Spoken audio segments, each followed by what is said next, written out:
Bonjour, bonsoir, j'espère que vous allez bien. Je suis content de vous retrouver. On parle aujourd'hui de l'abdomen, notamment de muscles et de bien d'autres choses. C'est souvent un sujet sensible, l'abdomen, c'est lié à notre image corporelle, mais aussi à notre santé. Souvenez-vous que les conseils que je vous donne aujourd'hui ne remplacent pas ceux d'un professionnel de la santé, encore moins un examen ou une évaluation, et vous devez adapter aussi tous les conseils à votre condition et certains exercices, certains conseils pourraient ne pas convenir. Vous allez trouver beaucoup d'informations que je vais vous donner aujourd'hui dans mon livre 99 façons de soulager les douleurs au dos et au cou. Vous pouvez le trouver ici au Québec en librairie et sur le web et vous pouvez aussi le trouver de l'autre côté de l'Atlantique, notamment à la librairie du Québec à Paris. L'obésité abdominale est-elle liée à la douleur au dos? C'est une question qui m'est aussi souvent posée et je crois que c'est intéressant de prendre quelques minutes pour avoir cette réflexion-là et surtout savoir ce qu'on doit faire lorsqu'on a une douleur au dos, lorsqu'on est en situation d'obésité. Alors, je vous donne quelques renseignements. D'abord sur les douleurs au dos. Les douleurs au dos, c'est une grande famille de douleurs, de problèmes. La douleur, c'est une manifestation d'un problème X. On peut avoir une hernie discale, on peut avoir des problèmes avec les articulations qui sont entre chacune des vertèbres. Alors on voit comme ça la colonne, vous la voyez. On ne voit pas les muscles, on ne la voit pas bouger, cette colonne. Alors c'est important de se souvenir que les douleurs au dos, c'est un peu comme si on parle du cancer ou d'une... Il y a vraiment une longue déclinaison. Mais il y a des études qui se sont intéressées aux douleurs au dos en général et nous, en clinique, on s'y intéresse aussi parce que si on traite une patiente qui est en situation d'obésité, on veut savoir est-ce que ça a un lien avec sa douleur au dos et de quelle façon, et c'est de ça dont je voulais vous parler aujourd'hui. Alors, l'obésité abdominale se mesure autour de la taille, je vous en ai souvent parlé, je vais moins élaborer tous ces détails, mais on peut être en situation d'obésité abdominale et d'avoir un indice de masse corporelle normal, c'est vraiment spécifiquement une mesure de l'abdomen. Évidemment, si on est en situation d'obésité morbide, il est fort à parier qu'on ait aussi de l'obésité abdominale. Vous allez trouver les mesures sur ma chaîne facilement pour avoir des données plus précises là-dessus. Et ce que ça fait, en fait, cette obésité abdominale-là, c'est que ça entraîne des changements, et notamment des changements physiques et des changements mécaniques. C'est toujours un sujet sensible lorsqu'on parle d'obésité. Allons-y vraiment de façon objective, neutre. Ça change la répartition des masses sur un corps.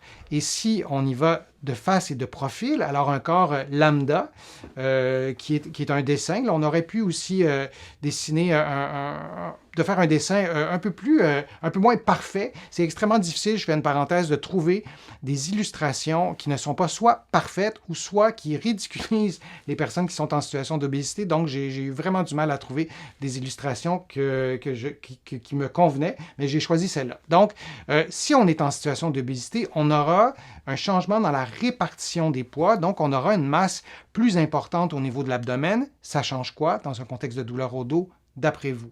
Alors, ça change notre posture. Il y a Brigitte qui répond, donc ça change notre posture. On a le dos un peu plus cambré et on a aussi l'avancement du ventre.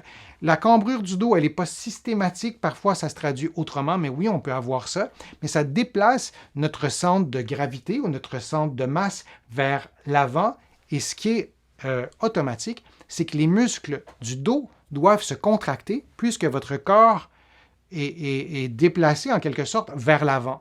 Alors, les muscles du dos, les muscles extenseurs comme les fessiers, les ischio-jambiers, les muscles qui sont derrière les cuisses, doivent probablement se contracter beaucoup plus souvent, comme on le voit dans les postures qui sont plus vers la droite, doivent se contracter plus fréquemment. Alors, les changements biomécaniques physiques modifient l'effort musculaire et ce n'est pas parce qu'on a pris 10, 20, 30 kilos, particulièrement au niveau de l'abdomen, que nos muscles ont pris de la force. L'autre élément, lorsqu'on marche, on ne marche pas de la même façon. Alors, j'ai voulu vous montrer cette vidéo-là parce qu'évidemment, c'est une animation 3D et le concepteur a fait marcher les quatre personnes ou la même personne avec une obésité abdominale ou pas de la même façon. Ça ne se passe pas comme ça du tout dans la vraie vie. On ne marche pas de la même façon. La posture change, la distance entre nos pieds change, notre équilibre change. Il y a vraiment beaucoup de modifications. Alors ça, c'est théorique, ce que vous voyez en illustration, mais il y a vraiment des différences majeures dans nos mouvements aussi lorsqu'on est en situation d'obésité, et particulièrement d'obésité abdominale. Et je vous donne un ou deux conseils liés à ça. Si on a une douleur au dos et on est en situation d'obésité abdominale, ça peut être intéressant de faire des exercices de souplesse de ces muscles qui sont à l'arrière. Alors, d'assouplir les fessiers, c'est un exemple d'exercice de souplesse. Vous allez en trouver plusieurs sur ma chaîne, mais donc de placer la cheville sur le genou opposé, de placer le genou, disons, vers l'épaule opposée et de mettre sous tension les muscles fessiers. Ça permet de stimuler différemment des muscles qui sont probablement surutilisés en raison des changements morphologiques. Ça peut être intéressant aussi. Souvent, mes patients qui sont en situation d'obésité, qui ont des douleurs au dos, souvent ils se font dire, perds du poids, et quand tu auras perdu du poids, tu reviendras me voir et je pourrai t'aider. Peut-être qu'il y a d'autres conseils aussi qu'on peut donner, notamment de prendre soin de ces muscles qui sont surutilisés, notamment les fessiers en situation d'obésité. Et une surutilisation des fessiers, ça augmente les tensions au niveau du bassin. Une autre façon aussi, c'est de stimuler les abdominaux, les muscles de l'abdomen, et en faisant le mouvement d'extension, on va aussi stimuler les muscles qui sont à l'arrière.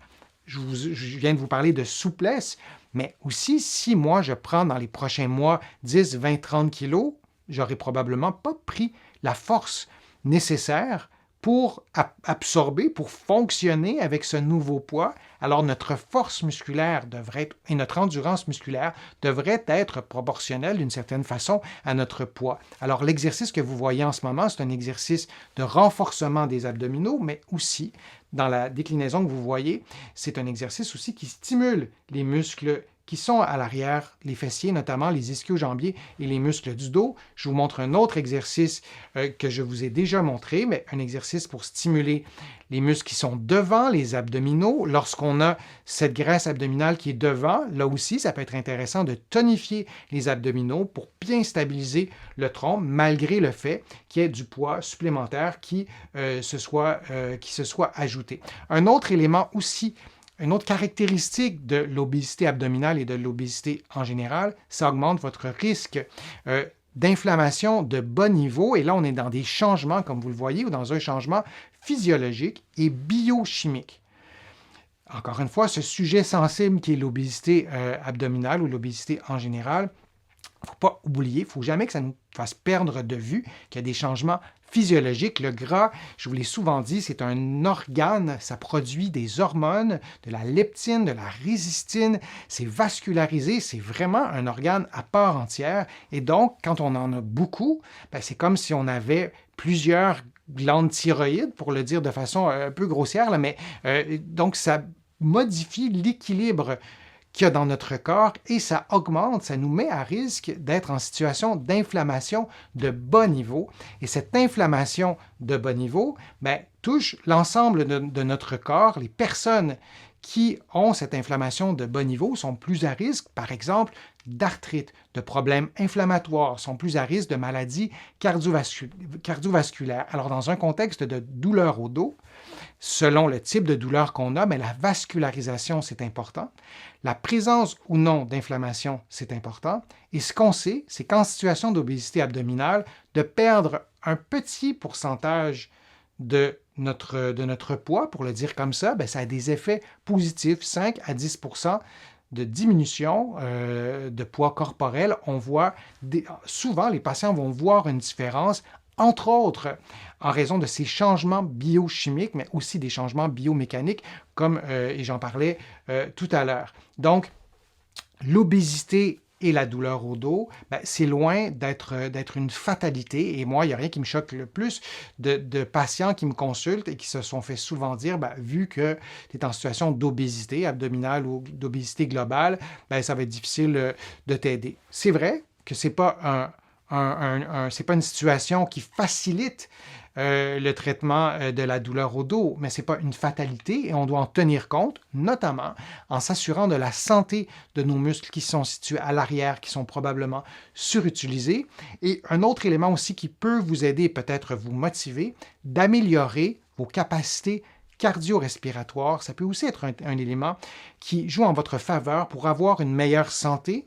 La douleur au dos, mais la douleur en général, ce n'est pas seulement une douleur qui est causée par un problème local au dos. Le cerveau est l'organe qui analyse et qui interprète la douleur et d'avoir de bonnes capacités cardio-respiratoires, d'être en meilleure santé. Là aussi, ça peut être une bonne façon de mieux contrôler les douleurs chroniques au bas du dos, qu'on soit en situation d'obésité ou pas. Et il y a des études en terminant qui ont été faites aussi chez des personnes qui sont en situation d'obésité, mais qui ont de bonnes capacités cardiovasculaires, qui ne fument pas, par exemple, et qui s'assurent de bouger régulièrement et qui sont en bonne santé métabolique. Je ne suis pas en train de faire l'éloge de l'obésité, mais ce que je veux vous dire, c'est que ce n'est pas noir ou blanc. Et l'important, c'est de prendre soin de nous, et nous, comme professionnels de la santé, de prendre soin de la personne. Et oui, l'obésité abdominale apporte ses caractéristiques, ses spécificités dans le traitement des douleurs au dos. Il faut en tenir compte. Je vous en ai présenté quelques-unes et je reviendrai sur le sujet. Je vous remercie de votre attention. J'espère que les informations que je vous ai données vous ont été utiles et vous seront utiles pour prendre soin de votre santé. On a parlé de l'abdomen, que ce soit nos muscles, que ce soit le gras abdominal, mais il y a des solutions pour prendre soin de sa santé et j'espère que ce que je vous ai présenté aujourd'hui vous sera utile. Je vous invite, si vous le souhaitez, à faire une contribution sur ma chaîne YouTube et je vous le répète souvent, mais ces contributions sont essentielles à la poursuite de tous ces contenus que je vous présente chaque semaine. Je vous propose une dizaine de vidéos maintenant par semaine. J'ai développé des nouvelles techniques de production pour que ça puisse fonctionner et que je puisse continuer à gagner ma vie parallèlement à ça. Tout ça a des coûts de plus en plus élevés, notamment certains abonnements que je dois prendre pour pouvoir vous présenter tout ça. Donc, je vous remercie de vos contributions. Vous pouvez le faire aussi directement sur YouTube, soit durant le direct ou soit en cliquant sur le petit cœur si vous écoutez la vidéo en rediffusion. Vous allez trouver beaucoup d'informations aussi sur mon site web, le www.denisfortier.ca. Vous pouvez vous abonner gratuitement à une infolettre, à des courriels thématiques. Vous allez voir, c'est simple pour vous abonner. Vous allez trouver aussi d'autres informations dans mes livres, notamment mon livre 99 façons de soulager les douleurs au dos et au cou. Vous pouvez trouver mes livres partout au Canada, en librairie et sur le web. Vous pouvez aussi trouver mes livres de l'autre côté de l'Atlantique, notamment à la librairie du Québec à Paris. Vous pouvez soit les commander en personne, ou aller les chercher en personne, ou les commander sur le web. Je vous remercie beaucoup de votre attention. Je vous dis à un prochain direct, à une prochaine vidéo et à bientôt.